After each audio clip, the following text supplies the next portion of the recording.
સૌથી વધુ અત્યારે જે કકડાટ થતો હોય છે, દીકરાની વહુને કામવાળી રાખવી હોય, સાસુ એમ કે અમે આવડા મોટા થયા ને કામવાળી વગર મોટા થઈ ગયા, 2 છોકરા 5 છોકરા કર્યા, તમારે શું કામવાળીની જરૂર છે? ત્યારે આપણે એવું નથી કહી શકતા ગર્વથી કે મારો દીકરો તને રાણીની જેમ રાખે, જો પગે નથી નીચે મૂકવા દે, એટલી તો કામવાળી તને બંધાવી દીધી છે. એ ગર્વ લેવાની વાત છે, કકડાટ કરવાની નહીં. અહીંયા બેઠેલી તમામ સાસુઓને મારી નમ્ર વિનંતી છે કે ક્યારેક આવી નાની નાની વસ્તુઓ માટે માથાકૂટ કરવાનું ન રાખો. અને બીજું, તમારો ગમતો સોનાનો સેટ, સૌથી વધુ ગમતી ડિઝાઇન તમે દીકરીને આપો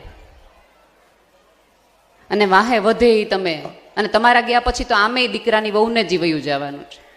એના બદલે દર એનિવર્સરીએ, દર જન્મદિવસે કટકો કટકો દો તો આખા ગામને કહેતી ફરે મારા સાસુએ આપ્યું લે.